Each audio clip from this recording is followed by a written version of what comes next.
Okay, this is part 2 to the video, and I'm going to leave off, I'm going to start where I left off. The church has primed itself so that it could basically be in a position where it could be exploited by the enemy. And this is not God's will, but it's what the church has decided to do, okay? And the institutional church has basically laid hold of the teaching of the Nicolaitans, which is basically a division between the clergy and the laity.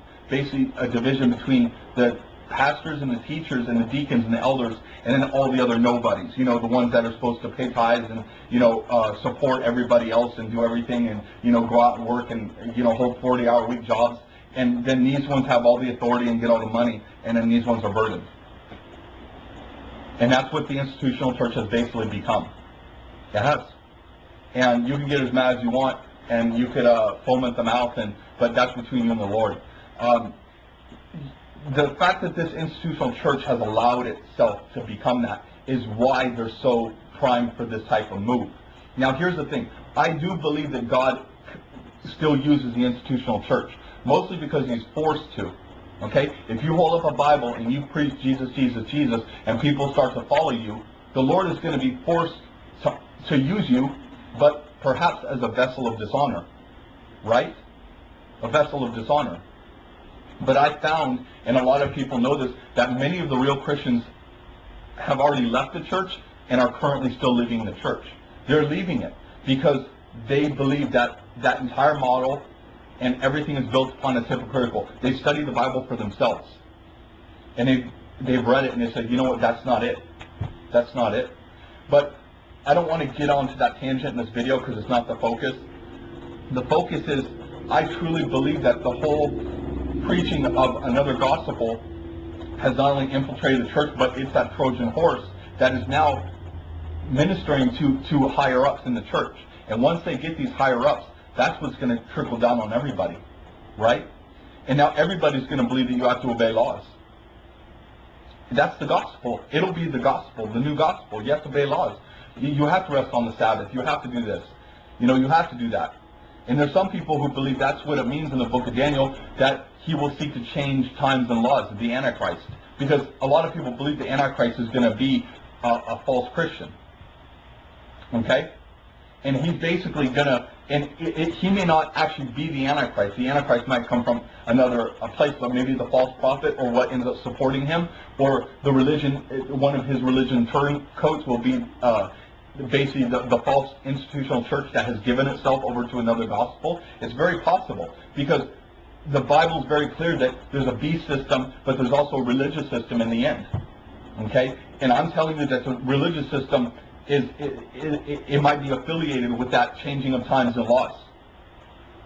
That they will seek to change times and laws. Okay?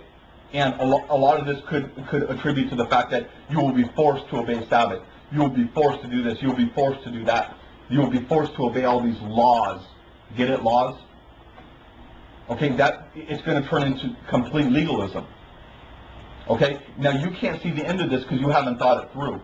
Because you're busy doing other things that are more important, probably making money and all that kind of stuff. But listen to someone who's really thought this through. Listen to somebody who has been anointed of Christ a long time ago to study the Bible, to do the work that I've done, to do the writings that I've done, to basically hold the burdens that Christ has called me to hold. And I'm telling you, I don't have perfect knowledge. I don't know how it's going to end up. But I'm going to tell you this. The Trojan horse is in the church, and I'm telling you it's laws. It's laws. There's no way that mysticism and New Age is going to get deep in the church. It's not. It's the law. That's what's going to penetrate and decimate the church.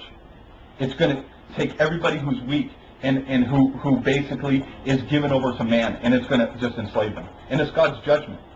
Because if you're not following the Spirit, man's going to get you.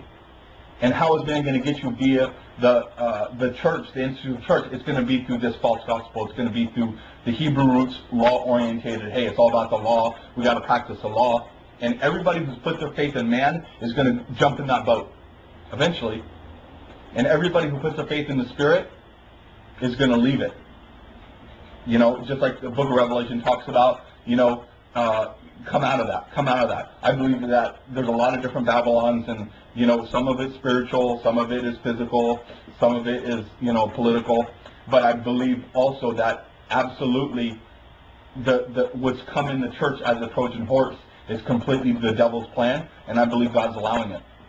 He's allowing it. And you need to understand that this move that's happening is all geared towards control. It's all geared towards controlling you. Just like Paul the Apostle said. He said, these men glory in their flesh. They want to make merchandise of you, and they want to glory in your flesh. They want to convert you so that you'll quit following the Spirit and you'll start following them. And you'll start worshiping them. And you'll start listening to everything they tell you. And you will be in complete bondage to them. They basically want to take you away from Christ and put you in their boat so they can use you and control you. It's the oldest trick in the book. And they just put a new wrapping paper on it. But it's the same control mechanism. And I preach about control in my other videos. Anybody who's trying to control you, that's not Christ. Christ does not control people. He equips them and he frees them. But these men are all based on control. And if you look at their fruits, they're all based on control. Go ahead and disagree with them. See what happens to you. Go ahead and start standing up for yourself. See what they do to you. They'll make fun of you. They'll throw you out. They'll say you're this. And read some testimonies. There's testimonies online of people who have left these movements. Read all about what they say. And if you're in the institutional church, you better get ready because it's coming. It's coming. And God's not going to stop it. And you can pray as much as you want. And you might say, well, then what's my choice? Your choice is to obey the Bible. And if you've got to leave the church, you've got to leave the church. I've already left the church. I left the church a good 5 years ago. I wish I could have left it earlier, but I don't believe it was God's will. The thing about it is so essential that we see things for what they are. You need to read the Bible. You need to be someone who reads the Bible and studies the Scriptures. If you care about your soul, and you care about your loved ones, and you care about your family, you will take the time to read the Bible on your own. And if you need help, pray for it, and God will send ministers. He'll send people to help you. If you really don't understand the Bible, He will send people to help you. But you are going to be challenged. You are going to be challenged as you read that Bible and as you see who Christ truly is. You are really going to be challenged to walk in faith and to follow the narrow road. And if you do not take up that challenge, and if you do not make that challenge your entire purpose in life, you're going to end up worshiping the Antichrist. It's going to happen. God is going to take all of the gray area out. He's going to take out all the lukewarmness, just like He says in the book of Revelation. He says, I wish that you were either cold or hot. That's what He says. He says, but you're lukewarm. Guess what? That's what the tribulation is going to do. It's going to take lukewarmness completely out of the equation. At the end, when the Antichrist is made known, there's going to be hot and cold. That's it. He's going to take it all out.